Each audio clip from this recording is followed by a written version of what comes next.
And welcome again to Cottage Talk. I am Russ Goldman. Joining me right now is Jack from the Final Whistle. He's on to give us the Leicester City perspective of this upcoming match for Fulham on the road against Leicester City. And during this episode, I'll be focusing a lot on Leicester City, but you know what? I'll be sharing my thoughts on Fulham as well. But before we go on any further, I want to welcome Jack to the show. Jack, thank you so much for joining me today to talk about this upcoming match on Tuesday night. Hi, Ross. Jack here from the Final Whistle. A big game for both sides, this one on the Tuesday night encounter at the King Power Stadium. It's going to be a very tricky game. I think it'll be a good battling game between both of the sides. Leicester will look to get their first 3 points of 2023 as the Premier League enters its first game of the new year. So we want to start off very well. And hopefully we can do that against Fulham tomorrow night. So I'm expecting a very good encounter between two good sides. And that's the way that I would put it, Jack. These are two good sides. So I look forward to this match. I like when Fulham play teams that I really respect. There are teams in this division that I don't. Leicester City is one that I actually do respect. So, but before we go on any further, please tell everyone how they can find you on YouTube, on Twitter, where they can find this great YouTube channel that you have built, The Final Whistle. I was just on it, and if you're interested, go check out that episode. You're going to find some Goldmans, we call that on this show, mistakes that I made on this show. The Diamante camera comes up a few times, and I kind of screwed that up. But please do follow Jack and subscribe on his YouTube channel. Please tell everyone how they can find you. You can find us on the YouTube at The Final Whistle. You can find us on the Instagram at TFWhistle_, same as Twitter. And you can also find us on TikTok if you're interested in TikTok. And go and follow us on the Facebook page as well at official_ The Final Whistle. So go and follow us all on the socials. And yeah, go over to YouTube, subscribe to the channel, and you won't be not entertained. You'll be entertained to the fullest. I've been watching Jack's videos. I will back him on that. You will be entertained. He does a wonderful job. He does this all by himself. I would highly recommend following him, and please do subscribe to his YouTube channel. Okay, Jack, thank you so much for joining us. Let's start here. It's funny, we're going to start the exact same way I started on The Final Whistle, except I'm going to ask you about Leicester City's season so far. So give me your view. It's interesting, and I told you this on The Final Whistle. I was asked on a radio show up in Maine who was going to be my top six. I had Leicester City as number 6. It's not looking that good for me right now. But you know what? I think that you are a good side, and I think that eventually you could end up in the top 10. We'll see. Maybe even better than that. It's a team that I have a lot of respect for. But tell me what's been going on with Leicester City. Leicester have had a very up and down season. We are sitting in the bottom half of the table. I myself predicted Leicester to finish 7th this season. And then the start of the season came. You could say it wasn't the greatest to watch of football. We still backed the club, though. We still followed them home and away. And it wasn't the best to watch. It was garbage, if that's what you want to call it in America. Garbage. Yep. We got battered against Tottenham 6-2, battered against Brighton 5-2, got beat to Man United, beat by Southampton, drew to Brentford. Things weren't looking great for Leicester, but then we came back in October and we beat Forest at home, lost to Bournemouth, beat Everton, beat West Ham, beat Leeds, beat Wolves, drew to Crystal Palace, lost to Manchester City. So we picked up points, and it was good to have wins under our belt. Obviously, Tielemans scoring a few crackers here and there. And we've now come back after the World Cup, and we've lost both of our games. A 3-0 defeat to Newcastle, which I thoroughly thought Newcastle deserved it. The way they played, we didn't turn up on Boxing Day. We got stuffed like a turkey. And then the second game against Liverpool, what can I say?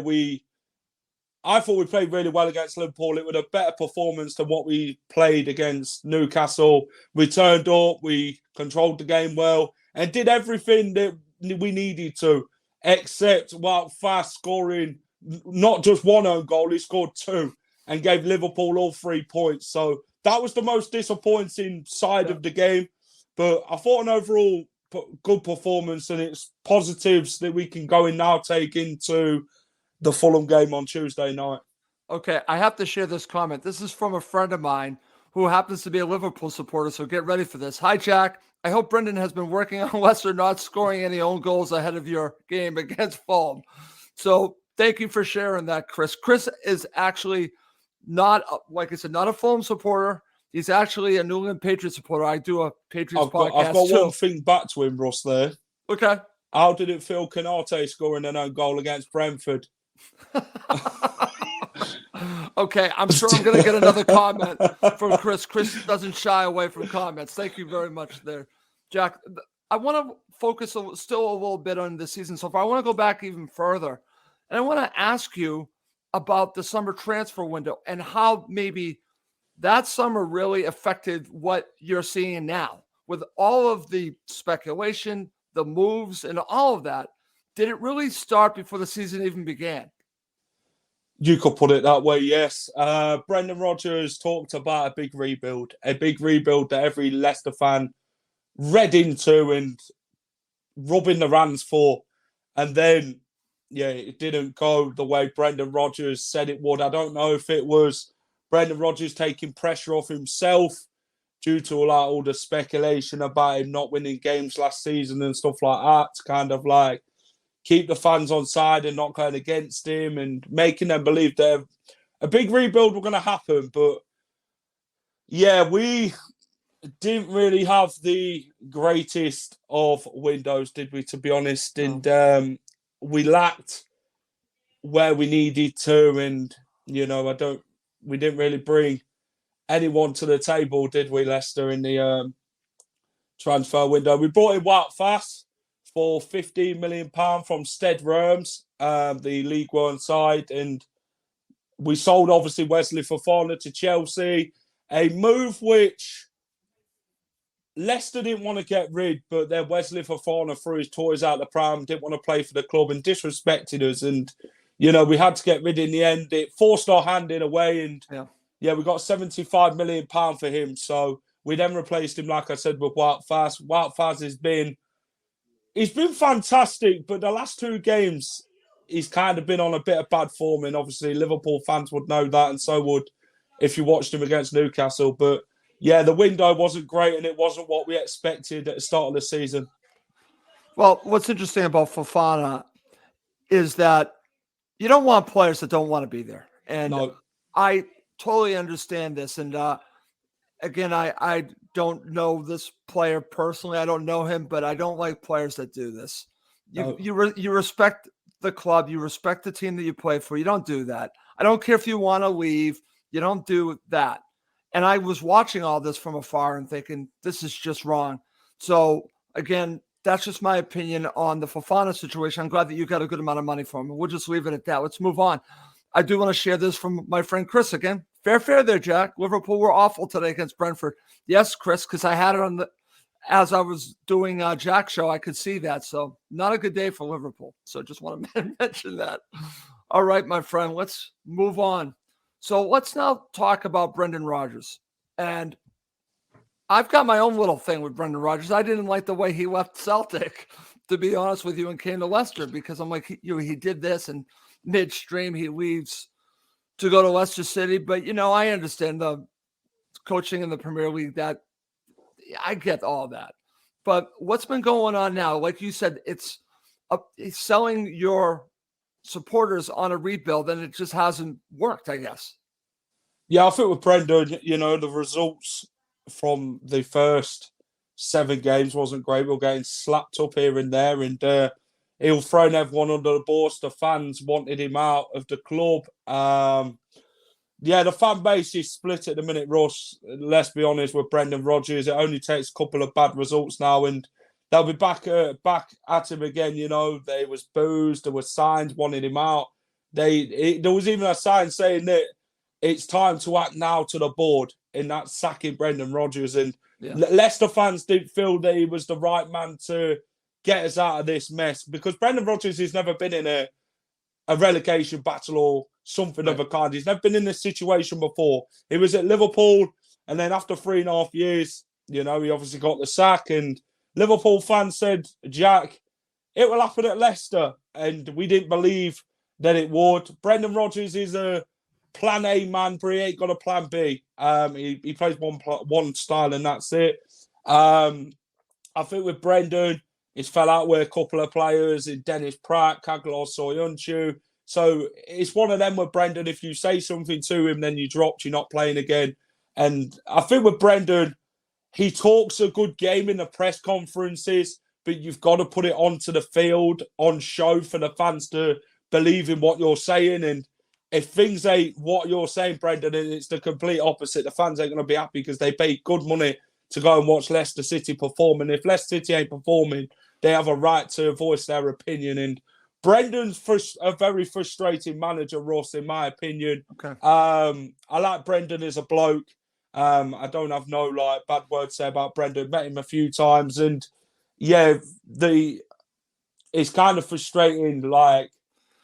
You can be down 1 minute, and then Brendan Rodgers is kind of picked up the last few results, obviously beating Forest and that, but then in the last 2 games, it's what's actually happening? But then Leicester fans now put it into a perspective with Rodgers that we've only beat teams who's near the bottom, like Burnley, who got relegated last season. Right. We beat the other teams as well, like Wolves, who's in a sticky position, Everton, West Ham, poor sides. So that's how Leicester fan looked at it in 2022. We've beaten poor sides, and there's not really a good sign in saying that we beat top 10 clubs. Do you get what I'm saying? It's always bottom half clubs, but you've got to beat who's in front of you at the end of the day, and that's how you're looking at it in football. 3 points is 3 points to me. Well, let me ask you this, Jack, because I'm a big fan of Marco Silva. Marco Silva has basically told it like it is when it comes to Fulham. He doesn't pull any punches. And I had an issue with our former manager, Scott Parker, who never took personal responsibility for anything that happened with Fulham. He threw the players under the bus. It sounds like Brendan Rodgers has done something similar. Am I right? Has he taken any responsibility for this mess, or is he just blaming everyone else? I'm asking you, I don't know. Brendan's stubborn. Liverpool fans would know it. Brendan Rodgers is a stubborn man. Leicester fans know it. He threw the club under the bus, the players, the owners, everything. There was even talk that Brendan Rodgers was talking his way out to getting sacked at Leicester City, the way he went in at press conferences after them big defeats and that he didn't want to be here, that he was waiting for the payoff. Do you get what I mean? But yeah. I could refer with Scott Parker with Brendan Rodgers, but obviously Brendan Rodgers is a successful manager, isn't he? Let's be honest, he's won the FA Cup, won the Community Shield, and he's been one of our most successful managers on win percentages as well. So I guess you can give him that. Okay. Chris actually agrees with you, Jack. So I just thought I would mention that. He agrees with your thoughts on that. Okay. Enough talking about Brendan Rodgers. I actually want to focus on your players. You've got some really good quality players. And I want to talk about players to watch. Before we do that, I was going to ask you about this anyways. Wayne has actually beat me to the punch here. And here's this question. Jack, do you think your team misses Maddison? I think it's pretty obvious when you miss a player of that quality. So let's talk a little bit about that. I'm not trying to rub any salt in any wound here, but I think it might also tell the story of Leicester City this season. I think, when we were on that bad run, Maddison was a player that shone light through our bad results, and that he was scoring goals, he was assisting still, and he was still a high-level performer in the team. And Maddison's been our best player this season from a Leicester fan perspective. He's good at what he does. He's one of England's best midfielders, even the best, if I'm honest. So I think with Maddison, we do miss him. You can see where we lack. If Maddison doesn't play, he's our most creative player in the team. So if he doesn't play, you can see that Leicester are missing him in midfield. And I think we missed him against Liverpool, Russ, to be honest. Okay. And we missed him against Newcastle as well. So, yeah, I think that's a weakness of where we will be against Fulham, is we need to create more and score goals. The strikers need to start scoring goals. because the strikers this season ain't really banging them in. Okay. So we've established the situation because it sounds like to me Madison is not playing, correct? Yeah, he's injured. He's injured. Okay. Yep. So he's out. So that's a fairly significant loss for Leicester City heading into this match. But as I mentioned to you, and then we talked about on the final whistle, you have some very good quality players. So for this match against Fulham, who are your key players for this match? Who has to play well for you to get all 3 points? See, Jamie Vardy, I'll stick him straight in there because Jamie Vardy, you know what you're going to get. Jamie Vardy can score things out of nothing. Jamie Vardy's a goal scorer, but like I say with other Premier League clubs, they look at Jamie Vardy as just a goal scorer. He, as a Leicester fan, you see a completely different side to his game. He assists, the way he moves off the ball and stuff like that to create chances for the team. And I think he'll be a big one in key plays for me. Yuri Tillemans as well. He'll be the skipper for this game, so he'll be creating. He can pick out a pass, and he can pick a good through ball out as well. So he'll be one as well. I think Harvey Barnes, if Harvey Barnes turns up this game, because with Harvey Barnes, you don't know what you're going to get. You can get 100%, you can get 75%, and you can get really less. So if Harvey's hit his game, he can cause damage. But if he has an off game again, then you'll see how he played against Liverpool and Newcastle, where they pocket him in it. And I think it's Robbins. Is it Robinson on that side? Is it? Yes. Or is it Tete? It's one of them. Well, Robinson's the right back, and yeah, it'd be Robinson then. Yeah. I'm sorry. Tete's your right back. Robinson's your left back. Boy, there's another goal. Yeah, it'd be Tete then. Tete, yeah. Okay. Barnes has got to run it in, to be fair, and I think we've got to go and win that midfield battle, Russ, with Ndidi. We've got to go and win it with Samore as well. But I think the defence is going to be key in this game from set pieces and the way we defend. Because Mitrovic, around the area, you give him any chance on goal, 9 times out of 10 he scores. And like you've got Paulinho, you've got Willian, and you've got some incredible players, Russ, in that Fulham team who can really cause problems for Leicester tomorrow night. Okay, excellent stuff. All right, before we really break down how both teams can win this match, you from the Leicester City perspective, me from a Fulham perspective, I want to get your thoughts on Fulham's season. And, it's funny, whenever I talk to people, I usually get the same response if they're not a Fulham supporter. I'm surprised by your team this season because, listen, you don't watch them each and every week. You know the history, Jack. You know the term yo-yo club, which drives me nuts. But listen, it's fair. It's fair up to this point. It's a fair view. It's a fair view to say yo-yo club because it's been like that. Norwich, Fulham, same thing. No, they're not the same. Burnley as well. What? Burnley is in there as well. Right. That have that yo-yo in them. Fulham have. But I think now they're going to break that yo-yo curse. So I'm going to call it that's what it is. But I want to get your thoughts on Fulham's so far this season in the Premier League.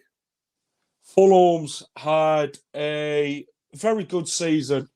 They deserve to be where they are. They're in 8th place now. And they've had a great start to the season. Mitrovic is banging them in. Deckard over Reed's playing well. You've got Paulinho, Pereira. They're really proving their worth. Willian, he's the experienced player in that team, so he'll get the best in helping the young players adapt well in the Premier League. I think Fulham, full praise to them. They've answered their critics really well. There was one of the favourites to go down with quite a lot of the Premier League supporters who don't support Fulham. And, Marco Silva's done a fantastic job. Full praise to Fulham, me. And they've shocked us just like Newcastle have. So there we have it. Okay, very good, Jack. All right, let's break this down. Let's first start with how does Leicester City win this match, and I'll share with you how Fulham win this match. How does Leicester City win this match? Turning up. They've got to turn up in this game. They've really got to go and give it a go. They've got to get at Fulham from the first minute and really make them know they're in a game here at the King Power Stadium. They've got to give it their all. They've got to perform to the highest levels. And more importantly, score goals. Because if you don't score goals, you don't win games. And, possession don't win you games either. You can have 99% possession and the other team can have 1% possession. And that still don't win you games. You've got goals are the key to winning games. And Leicester have got to find a way through Fulham and battle hard tomorrow night at the King Power Stadium and get them goals. And hopefully Jamie Vardy's in on them goals as well. So, and also that midfield battle is going to be key as well. So if we can win that midfield battle, then I think we'll be fine. Okay. And that's where I'm starting, Jack, for how does Fulham win this match? It is the midfield battle. It will be Pauline and Reed against your side, which again will be a formidable players right to go at Fulham. So it's going to be real battle in there. It's who gets control, who controls the tempo, because I think Fulham can counter very well, even if you have the ball. It's what they do when they get it. They usually are very good once they get the ball. They break very quickly in numbers. That's one of the things that's different from Fulham from years past, Jack. It would just be Mitro in the box. When they break, they're breaking with 4, 5, 6 players streaking down the pitch. That's a huge difference in this Fulham side. So what they can counter very well. Another key to this match from a Fulham perspective, set pieces. I've told you this on the final whistle. They need to create set pieces because they are so dangerous right now on set pieces. So that to me, it's winning the midfield battle, set pieces, counterattacking quickly. That to me are the keys for Fulham to win this match. Okay, good stuff, my friend. All right, let's now go to your starting 11 for Leicester City. Then I will go with my starting 11 for Fulham. Starting 11 for Leicester City will obviously be Danny Ward in goal. Castagno, Wout Fass, Daniel Amate, Luke Thomas, back 4. Wilfred Ndidi and Samore, I'd put in them centre defensive midfield roles. I'd put Tillemans further forward. Dewsbury Hall out wide on the right-hand side.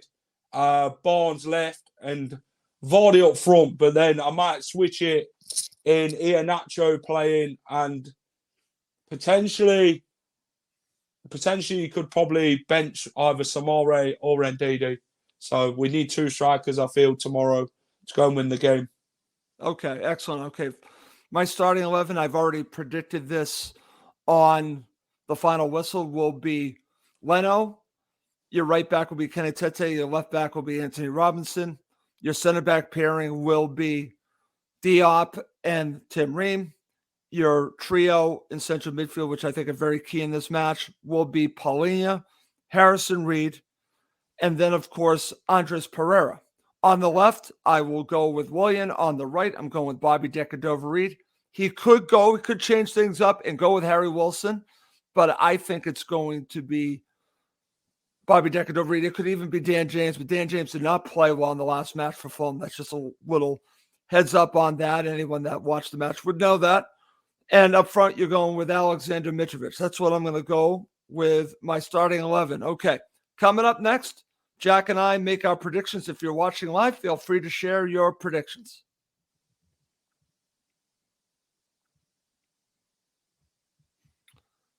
Okay, Jack, to end this episode of Cottage Talk, give me your prediction and then I'll share mine. I think it'll be a tricky game. It'll be a battle between both sides. I definitely think Mitrovic is going to score against Leicester. He'll get one for Fulham. But I'm going to back my Foxes. I'm going to go 2-1 to Leicester. I'm going to stick with my 2 players that I went for on the final whistle channel in Jamie Vardy and Harvey Barnes. And yeah, Mitrovic for Fulham. So I'm going to go 2-1 Leicester win, Russ. Okay, very good. All right. Before I get mine, I'm going to share some predictions that are coming in. Chris Goodwin, the Liverpool supporter, Leicester City 1, Fulham 3. Thank you. Let's see. Dean Traverso, 3-2 to Fulham. My friend Wayne, Fulham win 2-1.